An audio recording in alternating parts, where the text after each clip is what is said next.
Tony Ferguson might still not retire after his fight last Saturday. Now, I understand most people watching this video have probably never seen Tony Ferguson even win a fight live, so let me recap a little bit. After Tony Ferguson won the Ultimate Fighter, he got into the UFC, and after losing to Michael Johnson, he went on a 10-fight win streak. Now, about a week or so away, when he was supposed to fight Khabib, Tony Ferguson, during an interview, tripped on a wire, which caused him to tear his ACL on fight week, making him pull out of the fight, and that was a whole drama. But Tony Ferguson came back, fought Anthony Pettis, beat Donald Cerrone, and after that has not won a fight since. Went on an 8-fight losing streak, one of the biggest losing streaks since Anderson Silva. And Tony Ferguson, first lost to Justin Gaethje, getting brutalized, got brutally knocked out by Chandler, submitted by Nate Diaz, and had so many more losses. But as of late right now, his last loss last Saturday was against Michael Chiesa in Abu Dhabi, where Tony Ferguson sadly got submitted in the first round. It looked kind of close in the beginning, but once Chiesa got his hands wrapped, he clearly was just stronger than Tony, got his back, and was able to get a rear naked choke rather quickly, and the fight ended, right? And a lot of us suspected maybe this would be Tony's last fight, seeing that Dana White went on record and saying, yeah, this would be Tony Ferguson's last fight. Tony Ferguson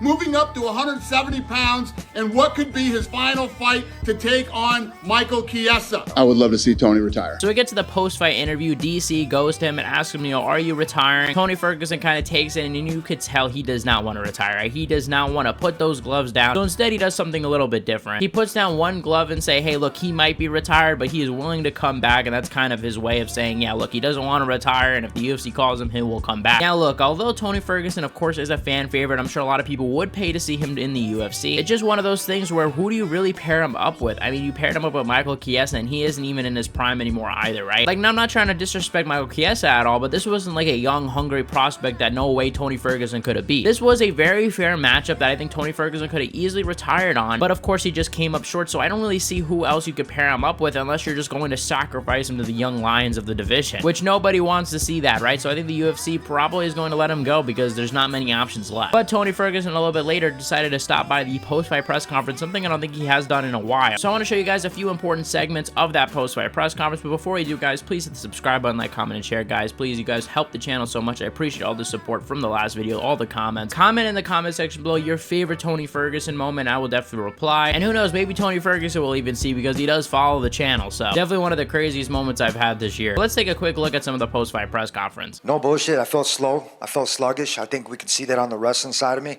My fault, obviously, for warming up. We didn't do a shakeout this morning, even though I probably should have or thought about it. That's the reality of the sport. If you can't just focus on one thing. And we did a lot of sparring. Obviously, you could see that out there. I felt pretty good on my feet. Timing Chiesa's different antics, what I knew where he was going to shoot in. Felt super slow going in, fighting for hands when I went for wrestling. I felt sick. I threw up probably maybe 3 to 4 times, being nervous as fuck. This is just tough to hear because you could see Tony Ferguson is really trying to figure out what is it, why do I feel different in there? And while yes, maybe it is because of some technical issues, it might also be because of the fact that he is a little bit older now. He did have that massive knee surgery years ago that he kind of took a very quick recovery for. You gotta wonder, does that have something to do with it? You have to wonder, does the age have something to do with it? There's so many questions, but he's genuinely trying to figure out, did I not wrestle enough? Should I do more sparring? He's listing all these things. That's what makes him so good, but at a certain point, you just can't anymore. Felt normal in there for a second. I was like, okay, I'm in this zone. This is where I belong. If I didn't feel that, then it would be easier for me to throw both of my gloves down. That's why it was a little bit harder for me to kind of decide. Obviously, I'm going to go and talk to my wife. And I don't know about you guys, but I don't feel like you guys want to retire from this every time, right? So it's kind of interesting. You have to think about it a little bit more and more. So, I mean, I got a Fanta right here, and my kids are probably going to hate me because I'm drinking it, but I'm going to bring it back to them. So I'm just looking forward to going and see my boys and enjoy the rest of Abu Dhabi. Congratulations to Michael Chiesa. That one's a long time in the making.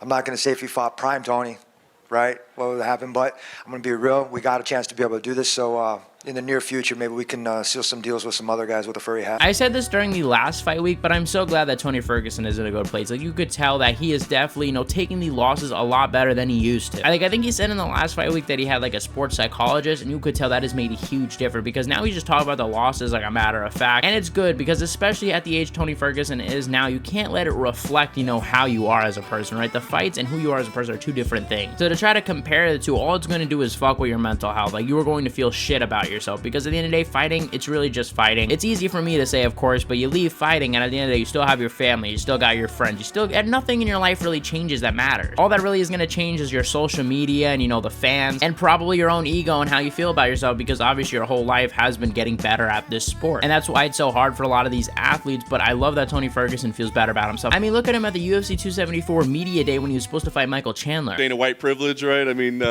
you nailed it with him. I don't think that is very funny. No? You do, maybe. I thought that the moniker was good. I thought it was pretty enjoyable. I don't think it's very funny. So, I mean, everybody's looking at it and they're smiling, they're laughing at it, but nobody's saying So, I'm the kid that's up here with Dana Brown privilege, I guess, or whatever the you want to call it. I don't think it's very funny anymore. And neither do you guys. I don't think you guys should think that's very funny. Like, that's a bitter Tony Ferguson. That's a guy that doesn't want to be there. That's a guy who is obsessed with those losses that he took previously. But right now, Tony Ferguson's getting asked questions from the media that back then he would have been offended by. So I think this is a massive development for Tony Ferguson, and he should, because he has a lot to be proud of. He's a fucking legend. And if you disagree with that, you need to go watch some Tony Ferguson fights, because he's genuinely one of my favorite fighters. And even in his losses, you have to respect, you know, each time he goes back out there, tries to give it 100%, is trying to change up things within his camp. But at a certain point, sometimes it's like the injuries, you know, they add up, the age adds up. And obviously in a perfect world, I would love to watch all fighters compete infinitely until they die, right? Sadly, it just doesn't work like that. You know, even me, there's gonna be times where, you know, I can't do the things I want to do. It's just a sad case of life. It's not just fighting. Everybody has to give up stuff, whether it be retiring from a job or taking your grandpa's car keys. I mean, time is undefeated, as they say, and yeah, like, there's nothing you could do. If the UFC say to you, I'm sorry, Tony, no more, what do you do? Do you consider competing for other people? Do you call it a day on that, or what do you do? I talked to my homeboy Lloyd right there, and what we do is we go do something else. And I'm going to be real.